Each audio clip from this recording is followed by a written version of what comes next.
adalah saksi.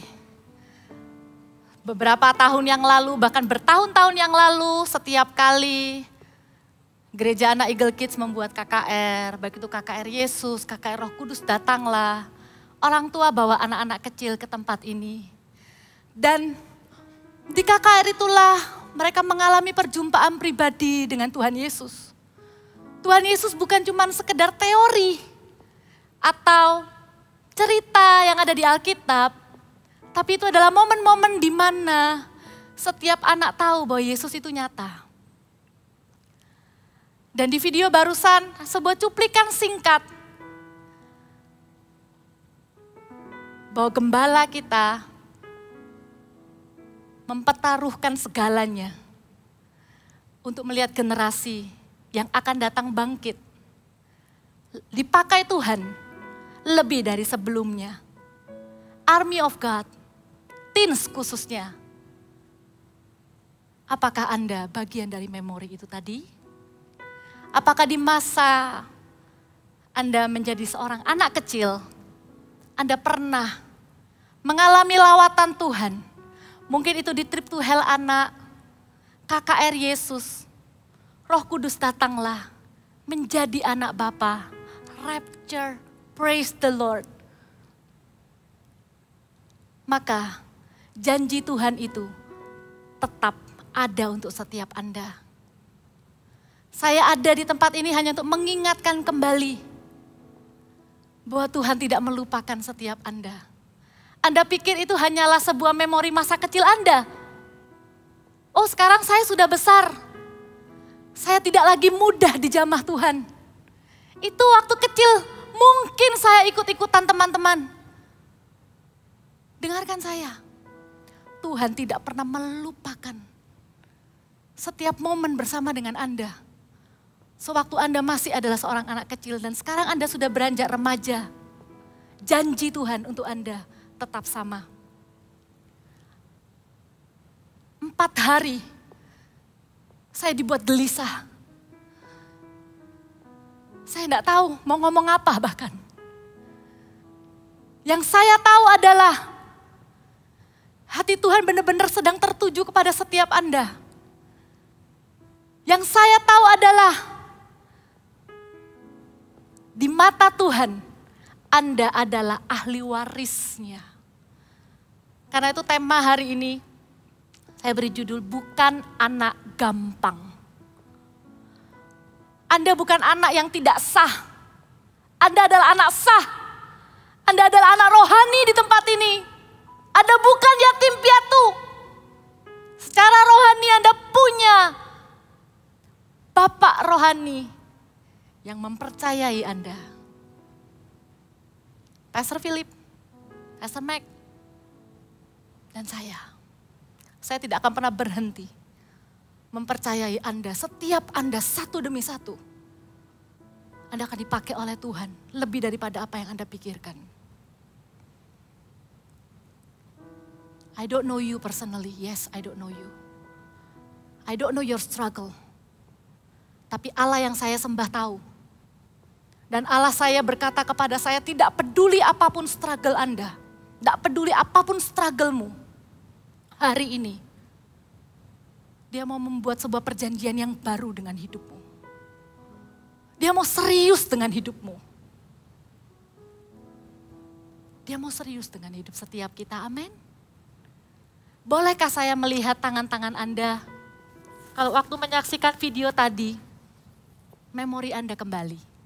Anda teringat sesuatu aja, singkat aja. Mungkin gak terlalu banyak memorinya. Bolehkah saya melihat lambaian tangan Anda tinggi? Ya. Kalau Anda yang belum pernah mengalami Tuhan di masa kecil Anda, jangan tawar hati. Malam hari ini pun Tuhan juga bisa berperkara di hidup Anda. Hari ini bisa jadi sebuah memori yang baru. Mungkin Anda bertobatnya baru, diajak CG Fun kemarin oleh teman-teman Anda. Dengarkan, Tuhan itu bukan cuma mau Anda jadi orang Kristen. Tuhan itu bukan cuma mau Anda menjadi anak Tuhan yang baik, rajin ke gereja. Dan menjauhi dosa. Anda itu adalah ahli waris dari sebuah kebangunan rohani yang besar. Anda adalah ahli waris dari pemakaian Tuhan. Anda yang akan melanjutkan tongkat estafet. Loh, Kak, kan masih ada Koko Cece di youth. Yes, mereka punya porsi sendiri nanti. Tapi yang ini tangkap buat setiap kalian. Amin. Kita semua di sini, kalian semua, kalian bukan anak gampang. Tuhan akan berperkara dengan hidup kita semua, satu demi satu. Kita buka dulu ayatnya sama-sama. Ibrani 12, ayat yang ke-5 sampai 8, dikatakan begini. Dan sudah lupakah kamu akan nasihat yang berbicara kepada kamu seperti kepada anak-anak? Hai anakku, janganlah anggap enteng didikan Tuhan dan janganlah putus asa apabila engkau diperingatkannya. Karena Tuhan menghajar orang yang dikasihinya dan ia menyesah orang yang diakuinya sebagai anak. Jika kamu harus menanggung ganjaran, Allah memperlakukan kamu seperti anak. Di manakah terdapat anak yang tidak dihajar oleh ayahnya? Tetapi jikalau kamu bebas dari ganjaran yang harus diderita setiap orang, maka kamu bukanlah anak, tetapi anak-anak gampang. Firman Tuhan ini mengingatkan kita, walaupun kita ini bukan anak kecil lagi, jangan pernah lupa bagaimana seorang anak itu diperlakukan oleh ayahnya. Di mata Tuhan, Anda dan saya ini bukan anak gampang. Anak gampang itu artinya anak tidak sah. Anak yang dibiarkan. Tapi kita ini anak sah, legitimate. Tuhan itu mempersiapkan kita itu jadi ahli warisnya. Mungkin kalian agak nggak familiar dengan kata-kata ahli waris. Biasanya orang dunia itu suka pakai kata warisan. Itu kalau papa mamanya meninggal. Mungkin Anda tahu filmnya, anak-anaknya bisa berebut warisan. Bukan tentang harta, ada sebuah harta rohani yang tidak kelihatan, yang benar-benar ada dan disediakan untuk setiap orang yang mau mengambilnya. Firman Tuhan ingatkan status kita teman-teman, Army of God Teens, kita ini bukan anak gampang, kita ini anak sah. Dan yang namanya anak sah, karena kita ini bukan anak gampang, maka Tuhan tidak segan-segan akan menghajar kita. Jangan alergi dulu dengan kata hajar. Bahasa Indonesia kadang pakai katanya itu kayak, mungkin kalau Pastor Mac ya hajar beneran gitu ya. Tapi kalau Alkitab ini artinya itu adalah disiplin, didikan. It's not a punishment but a training. Indah ya, kita tuh punya Tuhan yang akan mentraining hidup kita. Bukan Tuhan yang cuma taunya ngasih hukuman kalau kita gagal. Tapi Tuhan itu adalah our best supporter. Tuhan itu yang paling, kalau kita gagal, Tuhan itu yang paling pertama bilang, ayo bangkit lagi, ayo bangkit lagi. Karena itu firman Tuhan bilang, jangan anggap remeh didikan Tuhan, itu pertama. Jangan anggap remeh kalau hati kita tuh sedang ditegur oleh Roh Kudus di malam hari. Firman Tuhan katakan di malam hari hati nuraniku mengajari aku. Coba deh kalau kita mau tidur, biasanya Tuhan akan berperkara dengan kita di situ. Tuhan akan kasih tahu kita apa yang salah, hati kita jadi gak enak. Jangan anggap remeh didikan Tuhan itu, tapi juga jangan putus asa. Artinya don't lose your heart. Jangan langsung give up ketika Tuhan mengkoreksi kita. Jangan cepat-cepat gampang-gampang merasa I'm not good enough. Waktu Tuhan itu mengkoreksi kita, Tuhan itu punya tujuan yang mulia. Kalian adalah pewaris dari kebangunan rohani yang terjadi di tempat ini. Walaupun kalian tuh gak tahu, you don't have the idea, kayak apa sih? Di sini tuh sering loh dibilangin bahwa kita akan dipakai Tuhan. Pemakaian Tuhan tuh setiap orang tuh beda-beda. Gak semua akan naik, dikasih kesempatan, dikasih mic untuk cerita kehidupannya, gak selalu. Tapi yang pasti, ada warisan ilahi itu untuk setiap kita. Dimulai dari apa? Ayo balik lagi jadi anak yuk. Badan boleh besar, hikmat boleh bertambah, hati seperti anak kecil, gak boleh hilang. Kalau ditegur sama pemimpin jangan ngambek. Kalau dikasih koreksi, jangan langsung gak mau tugas lagi. Itu adalah training. Di CG itu tempat terbaik untuk membentuk karakter. Bukan panggung. Panggung ini adalah tempat terbaik menguji karakter. Tapi kalau mau dibentuk, diajari, belajar melayani, belajar di CG. Makanya rebutan tugas di CG, tanya sama CGL-nya, tanya sama sponsornya, aku tugas apa besok? Dan tugaslah dengan sungguh-sungguh. Salah satu peran pelayan CG yang perlu disikat-sikat sedikit dan dijitak-jitak sedikit, itu adalah pemimpin praise and worship-nya. Ingat ya, setiap orang yang melayani di CG, ketika Anda mimpin pujian, Anda tuh benar-benar memimpin teman-teman Anda dalam pujian penyembahan. Bukan jadi multimedia yang cuma ngeplay. Dengan alasan aku gak bisa main gitar, gak bisa main musik. Kalau Anda bisa main, please main.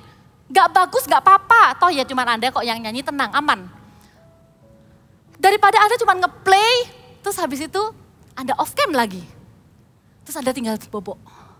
Anda tinggal leyeh-leyeh. Kalau lagunya sudah kelar, Anda langsung play ke lagu kedua. Bukan itu tugas kita waktu memimpin pujian. Ayo latih sama-sama, yuk. Setiap kesempatan supaya bisa dipakai Tuhan, ambil. Saya pengen lihat anak muda tuh royoan. Apa ya royoan ya? Rebutan minta dipakai Tuhan. Latih diri dari sekarang. Siapa yang mau kesaksian? Belajar bersaksi di CG sebelum bersaksi kepada teman-teman. Belajar. Belajar untuk mengenali kebaikan Tuhan. Belajar menyusun kata-kata sederhana. Siapkan kalau perlu bikin catatan doa puasa. Supaya waktu CG kesaksianmu bisa jadi berkat. Saya diingatkan lagi. Indah ya orang baru melayani. Jangan sampai kita tuh udah kebal. Pelayanan tuh udah gak ada rasa. Kesaksian tuh cuma sekedar seperti ya begitu-begitu aja. Kapan-kapan main ya ke Voltage Onsite jam 1. Saya banyak dengar tugas host di depan itu loh. Mau menyapa teman-teman terus doa buka. Itu latihan di depan kaca tuh bolak-balik. Mau jadi usher greeter loh di depan. Cuman nyambut temennya bilang welcome home. Mamanya bilang dia gak bisa tidur. Karena mau melayani. Melayani itu begitu mendatangkan sukacita. Bikin deg-degan.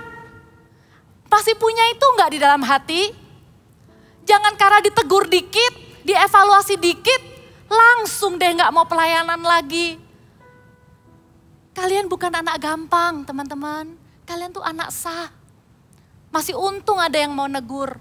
Masih untung ada yang mau ngarahin. Kadang ya, Tuhan tuh juga pakai teman-teman kita loh. Dengan komentar-komentar mereka yang gak penting itu untuk ngajari kita. Kadang temennya tuh kayak nyeletuk apa gitu. Terus kita langsung kena deh di hati kita. Jangan gampang tersinggung. Ingat baik-baik ya. Kalau itu terjadi, terus langsung kena di hati kita, ingat firman Tuhan hari ini. Jangan-jangan itu Tuhan yang sedang mentraining hati kita karena kita bukan anak gampang. Amin. Karena kita bukan anak gampang teman-teman AOG. Tuhan itu akan melatih tanganmu berperang. Tuhan itu dengan sengaja akan bawa kamu ke situasi-situasi di mana Tuhan akan melatih imanmu. Kalau hari ini kamu sedang dalam masalah, jangan cuti pelayanan. kalau hari ini ada masalah dan kamu dikasih kesempatan melayani, ambil.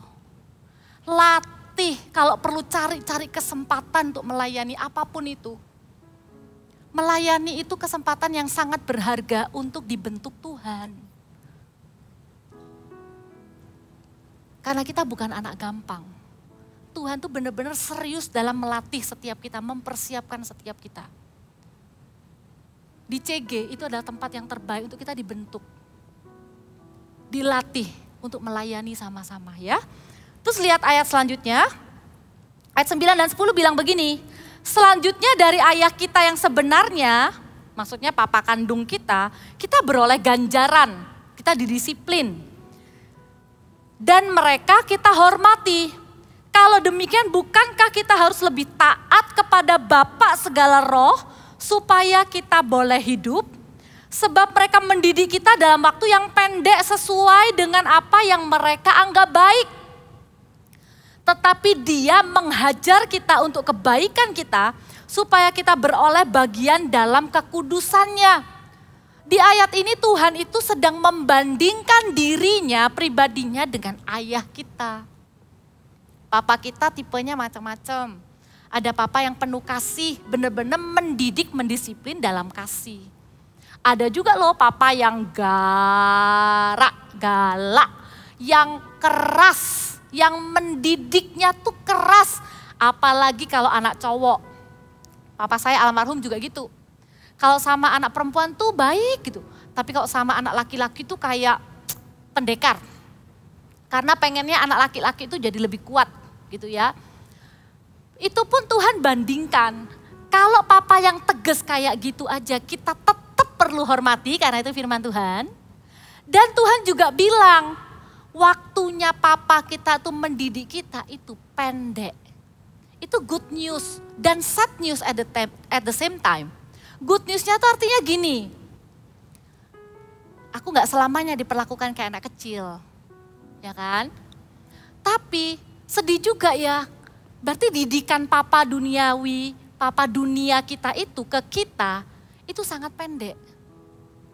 Kalau saya yang sudah kehilangan papa, atau Anda juga yang kehilangan papa, Anda akan mengerti, kangen lo omelannya papa. Kangen lo tegurannya papa itu udah gak ada. Pendek waktunya. Jadi kalau hari-hari ini kamu lagi deal dengan papamu dalam hal disiplin dan didikan, terimalah. Hargai itu. Karena itu adalah cara Tuhan juga mendidik kita. Tuhan bilang apa tadi? Kalau papa dunia itu didiknya itu apa yang baik. Tapi kalau Tuhan yang didik, itu supaya kita bisa ambil bagian dalam kekudusan Tuhan. Jangan menolak didikan ya. Coba ingat-ingat lagi. Nasihatnya papa, mama dalam hidup kita itu apa? Badan kita boleh bertumbuh besar. Kita gak mau diperlakukan sebagai anak kecil. Tapi nilai-nilai kebenaran yang mereka pernah ajarkan di waktu kita kecil, kalungkanlah itu di leher kita. Jangan lupakan. Itu berharga loh teman-teman. Tidak semua orang tuh punya itu. Coba ingat. Kalau sampai kamu punya papa yang cuman bilang gini, mau ke gereja tak? Ayo tak anter. Atau kamu punya papa yang bilang, ayo doa. I envy you. Karena tidak semua papa tuh begitu. Jadi jangan kesel kalau diajak papa mama doa. Jangan kesel kalau diajak papa mama itu dikasih kesempatan pelayanan. Kalau papa mama sudah pelayanan, itu adalah teladan yang luar biasa. Minta sama Tuhan, Tuhan kau sudah pakai papa mama, sekarang pakai aku ya Tuhan. Karena aku kan juga ahli warisnya. Aku mau mewarisi imannya papa dan mama. Walaupun gak sempurna, kita bisa lihat pemakaian Tuhan buat papa mama. Saya banyak lihat loh, papa mama itu jadi CGL, jadi pendoa syafaat, jadi apapun lah melayani. Kita tuh punya cukup banyak contoh yang kita bisa lihat. Paling enggak ya, kalau kita nggak bisa lihat di papa mama kita ya, paling enggak lihat di antara papa mamanya temen CG. Pasti ada sosok yang kita bisa lihat. Dan sambil itu kita bilang, Tuhan pengen ya satu hari aku dan seisi keluargaku bisa ke gereja sama-sama, bisa melayani sama-sama. Doakan, minta, bawa dalam doa, jadikan sebuah mimpi dan visi. Bukannya kita jadi berontak karena didikan mereka terlalu keras dan tidak cocok sama kita. Kita bukan anak gampang. Sekalipun mereka bukan orang tua yang takut akan Tuhan. Kalau Tuhan itu izinkan kita ada di bawah didikan mereka. Ambil setiap apa yang baik. Jadikan itu sebagai kekuatan. Jadikan itu sebagai pembentukan. Bukan untuk kita jadi lebih buruk, tapi untuk jadikan kita lebih kuat lagi di dalam Tuhan. Amin. Anak muda, jangan gampang menyerah karena masalah. Sekalipun ada orang yang melabel kamu di hidupmu, karena anak gampang itu kalau kamus bahasa Indonesianya itu enggak enak. Artinya anak tidak sah atau bahasa Indonesianya itu anak haram. Sekalipun memang itu kondisimu, sekalipun ada orang yang mengejek kamu seperti itu karena kondisi orang tuamu, status itu tidak pernah ada. Tidak ada satupun anak haram di dunia itu tidak ada. Yang haram itu adalah perbuatan dulu papa dan mama di masa lalu. Tapi kamu adalah anak sah. Di mata Tuhan kamu adalah anaknya. Dia yang akan mendidik kamu. Kamu gak pernah kan ngerasakan didikan penuh kasih dari papa, seimbang antara kasih dan adil. Kamu gak alami itu dari papamu sendiri. Naik banding ke atas. Bapa di surga yang akan mendidikmu. Bapa di surga yang akan melatih tanganmu menjadi cakap. Bapa di surga yang mengajarimu seperti papa ngajari anaknya. Because he is the real father. He is the father to the fatherless. Jangan jadi generasi yatim piatu. Jangan mengasihani diri sendiri. Jangan berkata gara-gara papa dan mama, aku gak bisa sungguh-sungguh sama Tuhan. Kebalik. Justru kalau kamu lihat ketidaksempurnaan dalam keluargamu, naik banding. Minta sama Tuhan. Dari keluarga yang broken sekalipun, Tuhan bisa bangkitkan pembawa kebangunan rohani. Tuhan bisa bangkitkan orang-orang yang satu hari akan berbicara mengenai pentingnya keluarga. Jangan trauma ya. Jangan trauma ya dengan kondisi keluarga ya. Berdirilah tegap. Pandang Bapak di surga. Bapak yang memandang kita bukan anak gampang, tapi anak sah. Itu loh status kita di hadapan Tuhan. Ya. Kita lihat ayat selanjutnya, 11-13. Memang tiap-tiap ganjaran pada waktu ia diberikan, tidak mendatangkan sukacita tapi duka cita. Ya iyalah, mana enak sih didisiplin, mana enak sih ditegur, mana enak terima koreksi. Enaknya ya dipuji-puji, enaknya ya dikasih kesempatan terus, enaknya itu yang enak-enak buat telinga deh. Tapi lihat, awalnya memang gak enak. Tapi kemudian ia menghasilkan buah kebenaran yang memberikan damai kepada mereka yang dilatih olehnya. Itulah kenapa kita gak mau menolak didikan Tuhan. Dan kalau dididik sama Tuhan jangan langsung mutung. Jangan langsung feel bad. Hadapi. Karena Tuhan gak pernah nyerah sama kita. Kalau kita gagal ya di area kerendahan hati ya, nanti kita akan dikasih lagi, didikan lagi untuk area itu. Dan buahnya itu manis, buahnya itu yang berharga, buahnya itu namanya righteousness and peace. Buah dari didikan Tuhan itu adalah kebenaran dan damai. Coba deh, mana enak sih hidup dengan kondisi hati yang tertuduh? Mana enak sih hidup dengan kondisi hati yang Bolak-balik itu up and down, up and down. Ambil ya status kita hari ini sebagai anak. Nanti kita akan lihat ya, ada satu breakthrough sederhana yang saya doakan untuk Anda. Anda akan kaget. Anda akan berubah dalam cara Anda menilai diri sendiri. Kenapa banyak orang itu sering jatuh bangun dalam dosa? Karena dia lupa dirinya itu begitu berharga. Rasa berharga Anda itu yang akan Tuhan pulihkan malam hari ini. Anda itu anak, bukan anak gampang. Saya tidak sabar.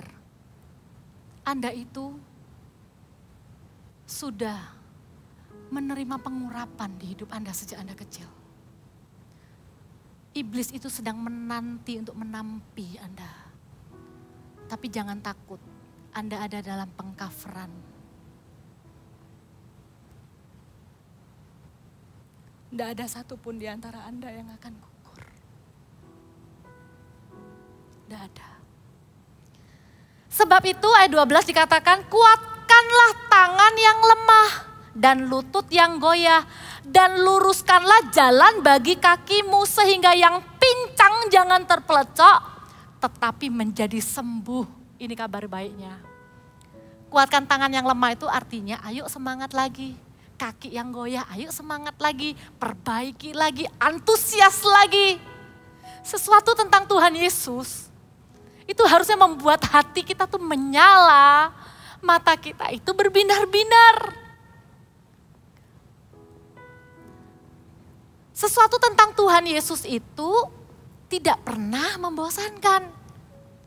Kalau sekarang kita lagi ada dalam kondisi sesuatu jadi kayak monoton, rutinitas. Ayo minta Tuhan lawat kita sekali lagi. Supaya ketika nama Yesus disebut hati kita tidak pernah sama. Hati kita tidak bisa sama. Dan ini kabar baiknya. Kaki terpelecok itu apa sih artinya? Kaki yang terpelecok itu adalah orang yang masih terikat dosa. Karena tumpitnya sedang diserang oleh si ular tua. Dosa yang membuat kaki itu terpelecok itu ngomong soal kondisi rohani ya. Karena firman Tuhan bilang, keturunanmu akan meremukkan tumitnya, keturunan wanita ini akan meremukkan kepalamu. Jadi iblis itu suka membuat kita itu terpelecok. Terpelecok tuh apa ya, kayak kaki kita itu nggak kuat untuk berdiri teguh di hadapan Tuhan, itu nggak kuat. Tapi kabar baiknya, ayo bahu-membahu, saling mendukung, saling memberi semangat. Di dalam rumah Tuhan tuh nggak ada yang namanya penghakiman. Kalau ada satu yang lemah, yang lain ayo segera bereskan jalannya, siapkan jalannya, bantuin. Siapkan jalan buat temenmu ini supaya kakinya yang terpelecok itu dia nggak jadi pincang, dia nggak jadi, kaki yang pincang tuh nggak jadi terpelecok. Itu artinya dia yang kakinya tuh udah pincang tuh udah luka, udah kayak ada kekurangannya tuh nggak tambah jatuh. Nah loh, tapi malah jadi sembuh. Artinya di rumah Tuhan, dalam komunitas yang benar, ketika kamu menerima didikan menjadi anak, jangan kaget nanti kamu kayak, loh, aku pikir aku gak bisa lepas dari dosa itu, tapi ternyata sekarang aku kok sudah sembuh ya. Menerima didikan, itu justru akan membuat kita itu jadi sembuh. Siapa bilang kita tuh gak bisa lepas dari dosa-dosa tertentu, siapa bilang, itu bohong semuanya. Ayo, fokusnya diubah. Fokuslah untuk mengambil. Hari ini saya akan memimpin kita berdoa sebagai ahli waris yang mengambil bagiannya. Bukan sebagai anak gampang yang menukarkan hak itu. Hak itu, hak mewarisi kebangunan rohani itu diberikan pertama kepada son and daughter of the house. Warisan itu adalah milik Anda dan saya. Kita lihat dulu ya, gimana caranya? Ini cepat aja ya, ini baca aja udah langsung ngerti. Berusahalah hidup damai dengan semua orang, kejarlah kekudusan, sebab tanpa kekudusan tidak seorang pun akan melihat Tuhan.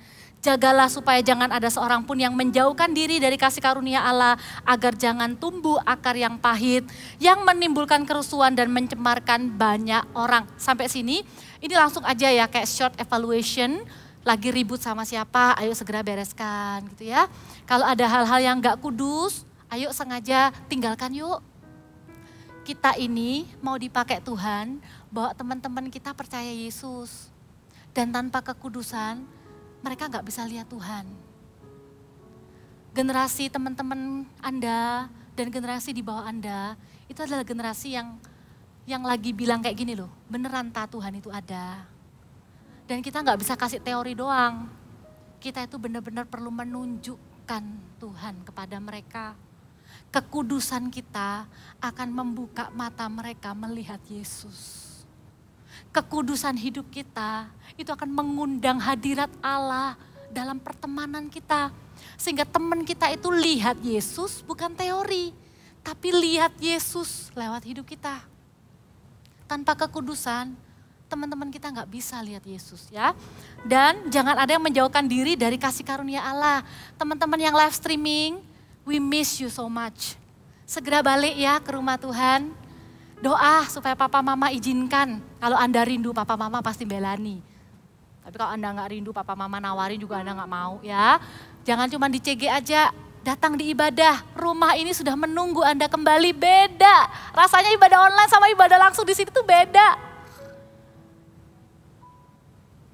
Ayo jangan menjauhkan diri dari kasih karunia. Ibadah ini juga kasih karunia loh.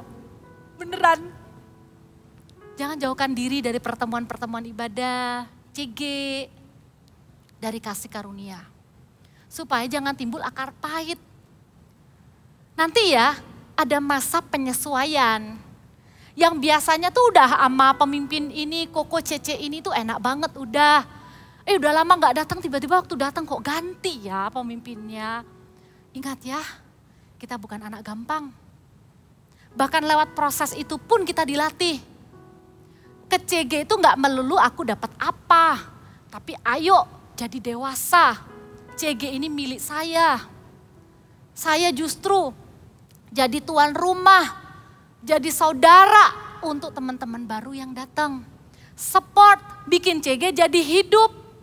Kok CG-nya agak awkward dikit ya. Kalian yang bantu sponsornya, bantu CGL-nya, bikin CG lebih hidup. Amin. Jangan kebawa sama situasinya. Duh kok semua pada off cam semua. Jangan, enggak apa-apa. CGL sponsor Anda, 3 orang cukup. Nanti yang lain nular. Amin. Ya, jadi ayo sama-sama. Dalam setiap transisi jangan cepat menyerah. Saya nggak mau loh denger, loh dulu ikut CG iya, loh terus udah nggak ikut lagi. Males, udah beda pemimpinnya. Jangan, itu justru kesempatan Tuhan sedang melatih Anda. Ada di komunitas baru, Anda pun akan dilatih oleh Tuhan. Amin ya. Dan ayat selanjutnya bilang begini, jangan ada orang yang menjadi cabul atau mempunyai nafsu yang rendah seperti Esau. Yang menjual hak kesulungannya untuk sepiring makanan. Sebab kamu tahu bahwa kemudian ketika ia hendak menerima berkat itu ia ditolak. Sebab ia tidak beroleh kesempatan untuk memperbaiki kesalahannya. Sekalipun ia mencarinya dengan mencucurkan air mata. Saya lanjut langsung ke Roma 8. Ini ayat yang terakhir. Ayat 14 sampai ayat yang ke-17. Kita baca sama-sama aja yuk ayat 14. Roma 8, 1, 2, 3.